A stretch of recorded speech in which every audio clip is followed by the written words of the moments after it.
Hey, everybody out there in Facebook land. This is Kathy Beal of EmpowermentUnlimited.net.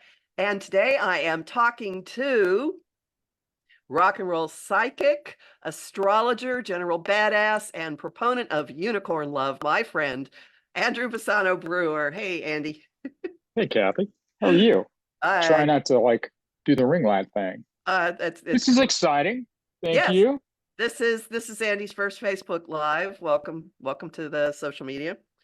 Thank Um, you. Thank you. We are gathered here today to discuss a really unusual manifestation technique that you came up with.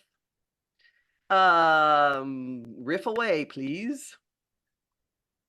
So, when you do things with manifestation, like the law of attraction, usually what happens is that if you're not really in sync with who you are, you're basically challenging your subconscious to tell you that you can't have it. So, what I wanted to do was I wanted to use astrology and I wanted people to try to get in sync with the idea of what they're really about. And so I used three astrological points: Mars, because Mars is about I want it, get the hell out of my way, it's time. Neptune, what I call the opium den planet, because it's about getting in touch with your feelings, and Black Moon Lilith, because Black Moon Lilith has a kind of a witchy vibe to it anyway, right? And it's also a point. So we tend to think of astrology in terms of time. I'm born in February, I'm an Aquarius, but I think it's also important to go with space. And Black Moon Lilith is kind of like space on the dark side of the moon. And I thought it was important to get into that. So if you look at it, what I wanted to do was to have people get in touch with the sense that if I want it, I really want it. Like if I'm in love, I don't care if it snows, we're going. If I don't care, well, I can't come. It's raining. I can't come.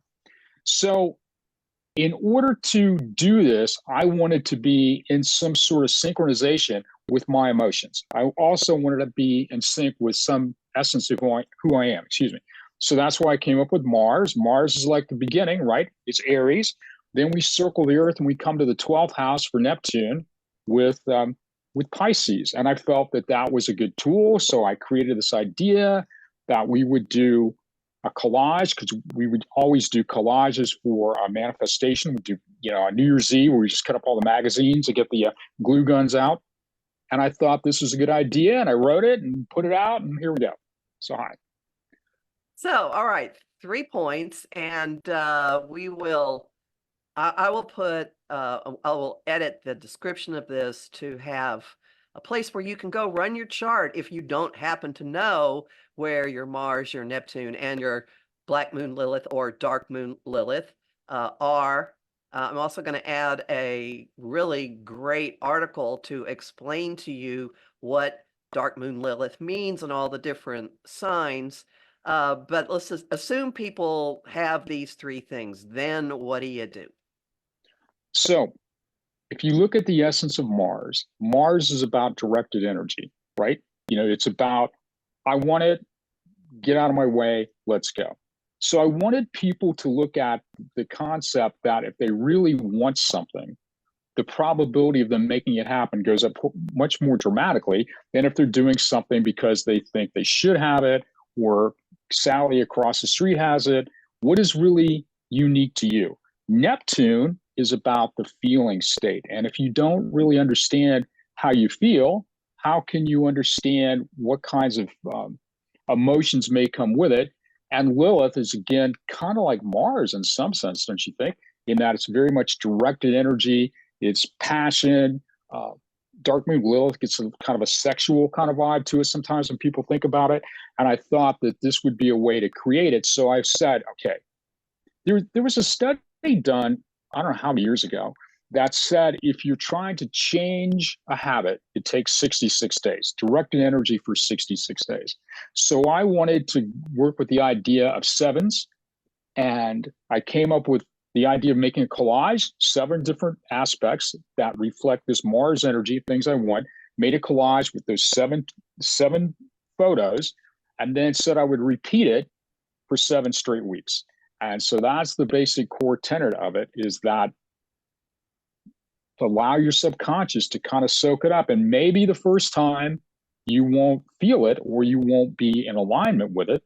But as you do it more often, does that become pervasive and part of your ways of seeing yourself and your ways of seeing your desires and the way in which you see making things happen? And I hope that makes sense. the point of focus can be anything at all that has meaning to you. Absolutely. Absolutely. And it should be in alignment in the way I envisioned it with your Mars energy. And your Neptune and your feeling state should be things that come up as you look at, get the hell out of my way, this is my Mars. So that's why I wanted to have this balance. And because Mars, from an astrological standpoint, is going to relate more to the first house. This is who I am. I'm showing myself. And Neptune is going to relate more to the 12th house, which is the, skeleton in the closet. What are those things from our childhood or past lives that potentially would keep us from being able to express our truth and going after the things that we want? And that's why I have those two as the foundation pieces. And then Dark Moon Lilith can be the stuff you don't want to own up to, or maybe there's some shame. Absolutely. To it. Yeah. Absolutely. Because what's going to happen, I think, Kathy, is that people tend to, when I do readings, what I'm really looking at is an emotional balance, an emotional harmonic. And most people are trying to find their truth. And so all I do as a psychic is, are you telling yourself the truth? And how much? And then everything kind of rolls out from there. And in looking at the ways in which this works, I thought that Lilith would be a way to kind of get into the things that we're not supposed to do. Or like my Lilith is 26 Scorpio. And I thought that's going to bring in a lot of, like for me, Mars 16 Aries, Neptune 28 Libra, Lilith 26 Scorpio. And I thought that kind of balance, you got Venus and Mars there with Neptune and Libra. And there's a Mars element too, for me, with Lilith, with that being a Scorpio. I have found this with the few people that I've walked through this, that one of these has been the ruler of the sign the other one is in, or they've been in actual hard contact in people's charts. In my case, I was very surprised by my Dark Moon Lilith. It was kind of a giant joke. I have no Earth in my chart in regular placements, but mine is at, I think it was 4 degrees Capricorn in the 10th house, which is hysterical. So right on my North Node. Right. We've had this talk, but this would explain why once I became self-employed, I worked harder than any person on the planet. I mean, it's kind of ridiculous how much of a workaholic I am, which is, anyway, everyone thinks I'm a free spirit. Guess what? I'm working all the time. But that's super important. Knowing the essence of who you are and being in alignment, no matter whatever my public sort of, thing might be, there's a truth to who I am, a truth to how I got here. And that truth is really going to set us free. And that's why I wanted to be consistent with what I thought were easy things within the chart to find. And like, to me, the vertex is like a super critical piece, but most people are not going to know their vertex. And so I just thought, this will work. Let's see what happens. And as soon as I did it, within a couple of days, it seemed like my life was like kicking, going better. Same here. And my daughter had a party, had a bunch of her friends, and they got all witchy, and it was fun. And I've had other people tell me they're doing it. So there we go. So to create the collage, you can use images you find anywhere. You can absolutely rip them out of a magazine. You can crawl around online. There's some really nice photo databases. Jump Story is one. You go to Pinterest or wherever. Oh yeah, Pinterest, Unsplash, just running through whatever you can find in Google, and you put yours together in Google Photos, right, or Google Sheets, or what? I did it in Google Slides, which is like the Google PowerPoint. And so, that's how I do my dead people photos, is in Google Slides. I used Canva, for people who are wondering, for mine. So, but it's basically the same thing. If we had a big poster board and we had a stack of magazines and some scissors and a glue gun, we would do the same thing. So you set it up and you allow yourself to really feel the imagery. Like the image is going to, there's an evocative element to the image, right? So you want images that are basically targets, but you also are trying to bring in this feeling state, which is why we want to look at how Neptune operates so that we can see how we feel about it. If you don't, in my opinion, if you don't really find a way to be in sync with your conscious thought as much as possible and the emotive elements that come out of that conscious thought, then I don't think you're going to get very far. So this was my attempt to find a tool to help get the conscious mind and the emotions as in sync as possible, as quickly as possible. I have found that some days, because I'm doing this too, I think I'm one day behind you. And sometimes I just briefly, I start the day and I sit in the energy of whatever it is that day's focus is. And sometimes I have done something to clear out an obstacle or an impediment to the energy of that day's focus. And some days I have done a really frightening amount of actions that fit that day's focus. That's fantastic. I love that. It all depends. And for those of you who are wondering, my background is my collage. And I did it with, and it's not in anybody's normal order because I do things my own way. But the center one is number 7, and they go around, and one of them is pretty obviously travel. One of them is, you see my books, there's a big stack of books, that's from my writing. And then all the confetti flying is the most amorphous day of all, which is fun. I have one of my focuses being fun, which is kind of bringing that Black Moon Lilith into, hey, let's give all this work a point. Go enjoy life. Absolutely. Please. Absolutely. There has to be a harmony to it. And, all work and no play makes Kathy a dull girl, that speech. And you're not a dull girl. So I just wanted to make it something that was fun. I like visual things. I like art. And so, simple minds and idle fingers, and this is what I come up with. Well, we're both in our second week of test driving this. We'll see what happens by the time we get to week 7. But I will say my day 2, you see that big pile of money up there? My day 2 wasn't a specific financial target, which is what I've done in previous years. Like, it doesn't work. Instead, it was increased flow. And in the first 5 days of the year, I made about twice what I usually make in a month. Now, that could be coincidence. I made a whole bunch the third day. And so you've raised an interesting point that I want to talk about for just a second. Go right ahead.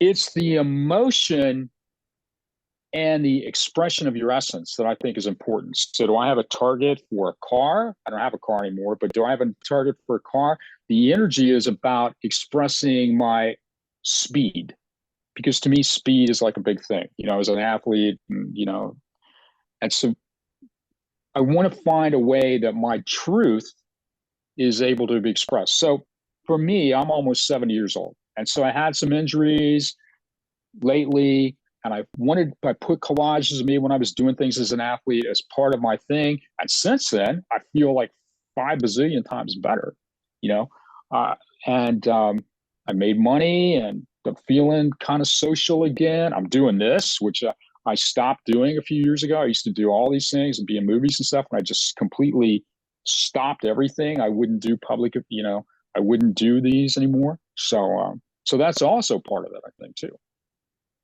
My experience has been that it molds your frame of reference. I think that's true. Absolutely. That's a really good way to look at it. So your filter determines a lot of how you experience life, so if, and there's some adages or cliches that go around about, are you glass half empty, glass half full? I've added to this, are you the glass is cracked, it's made of lead and it's got poison in it? Or I've seen that with some people. It doesn't seem very appealing to me. But there are people with that viewpoint, and there's some people who have the viewpoint of the glass is refillable. Well, I think this, and whatever your viewpoint is on that, you can experience exactly the same event as somebody else, and how it the role it plays in your life will be completely different depending on what your frame of reference is. So with the frame of reference of, I really want all these things, or actually these things are now in my life, it's changing my filter very easily. And this isn't like, sitting there and trying to stare and make the phone ring kind of stuff that I did when I was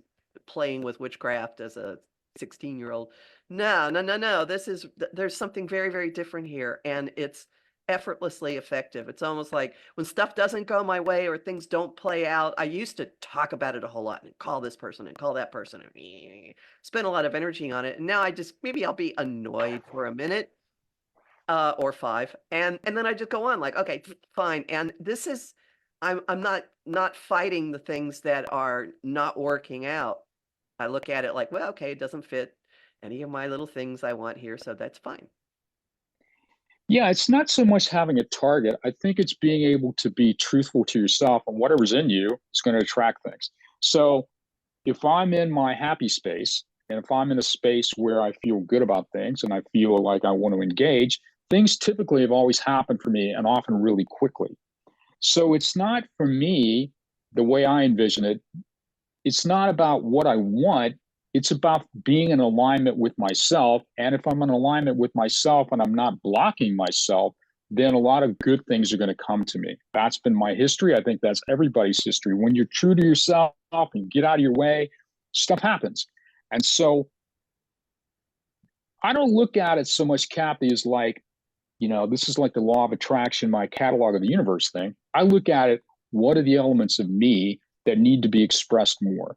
What are things that will remind me who I am when I'm like the most badass version of me I can be, so that I can remember that and allow that to be my truth. And if that's my truth, then all these things in my collage are much more likely to happen. So like we talked about earlier, if you have an affirmation, I'm this, but your subconscious says, hell no, you're not. Then what you're really doing is you're challenging your subconscious to prove to you that you don't deserve the thing that you're sticking on the refrigerator. I think it's about finding your truth, not letting anybody dissuade you that that's who you are, and good things are going to happen. So if you're in sync with yourself, then it doesn't matter what you're pointed at. You're going to be in a harmonic relationship with just the flow of the universe, basically, and good things can't help but happen for you. That's my take on it. So it's my truth. And I'm sorry. No, I mean, but it's about finding my truth so that I can live in that truth and not worry about trying to put that down. Just, this is who I am. This is how it works. This is how it rolls. Let's go. So the collage could be looked at as a reminder of who you are. Absolutely. Okay. I think it should be. Mm-hmm. I think it should be a reminder. And part of the reminder is that my truth goes well with that thing. And that thing reflects positively on me. So if I have pictures of me as an athlete or a model from 1,000 years ago, those things remind me of some element of truth within me. Like I have books everywhere, so that's important. And I have one of my past lives, I think, is in there. And I just think it's who you are made manifest in front of you. And if you go towards those things that you think really reflective of who you are, then I think your life is going to improve. And a lot of those things are just going to show up for you because they reflect the essence of what you're about. Excellent. And I'm here to testify that this stuff works. I'm finding I have been enormously purposeful, frighteningly productive. My dark moon. That's awesome. Capricorn likes that.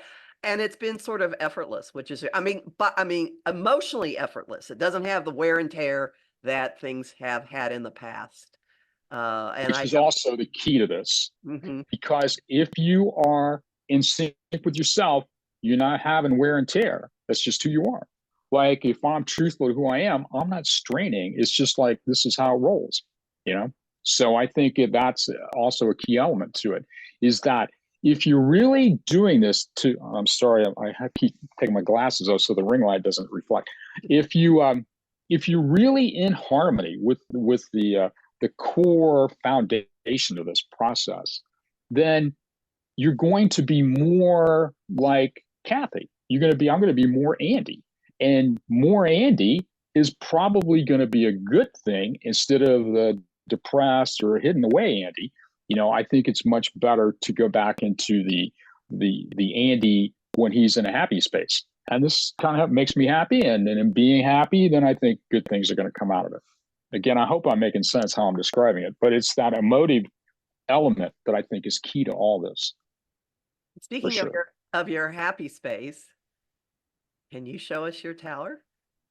Yes, the Magic 8-Ball Tower. I hope no one is shocked by that, so that there's not an electrical outlet here. But yeah, my fantasy is to go to a fair sometime and have, like, I still have Magic 8-Balls everywhere. They're not just here. I have them in California and all over the place. So I collect Magic 8-Balls. I mean, it's not like I'm eccentric or something. So, but if I went to a fair and had a bunch of my Magic 8-Balls, like my Hannah Montana Magic 8-Ball or whoever, and people came and said, I'm feeling, kind of a purple vibe for you. And I turn over the Magic 8-Ball and go, sorry, ask again. That is my fantasy. As I retire, my last day is to go to some big event and do Magic 8-Ball readings, because I think it expresses my truth. I agree. I had one on my law office desk in Houston, and I had a client once who was trying to get me to make a decision for him, a big business decision. And there was no way I was going to take that responsibility. So I shoved the 8-Ball at him and told him it was an executive decision maker, and he immediately said what needed to be done. It was great. It was a great tool. Well, that's what I'm saying. By having the power, if I'm feeling like maybe confused by things, I can always absorb the truth, the Magic 8-Ball truth. And if I'm worthy of the Magic 8-Ball truth, it will say, it will tell me an answer and not just go ask again, or, I hate it for you. Hannah Montana, my Hannah Montana, I have multiple Hannah Montana Magic 8-Balls. Those are my favorite. Why? I have no idea, but yeah. Oh, I got it. I mean, it's just the perverse element of it. Like, who in the world has a Hannah Montana Magic 8-Ball? I have a dog bird one. I do. But yeah. I have God, I have a bunch. God help me. Well, yeah, it's possible. I mean, I have Haunted Home. I have a Boo. I mean, got all the tarot stuff right here. I mean, I'm not saying that I'm like eccentric. I mean, that would be misleading. But it's possible I surround myself with things that others might perceive as eccentric. Just to confuse them.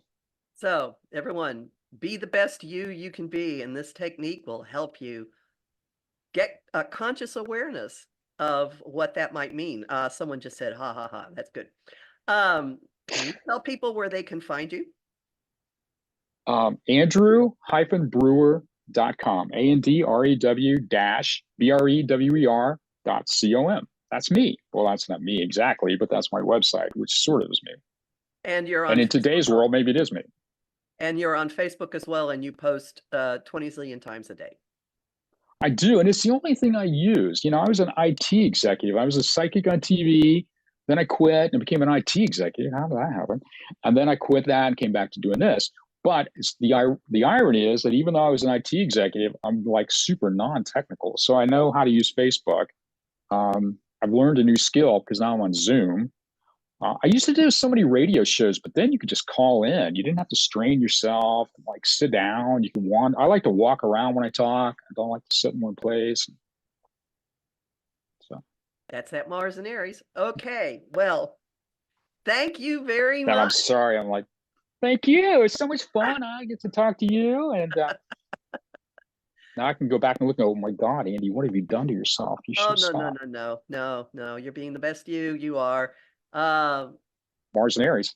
Yeah, that's right. All right. Thanks very, very much, everybody. I'll be putting information in the description to give you pointers to how you can run your chart and understand more about what your dark moon Lilith means. So have fun with this.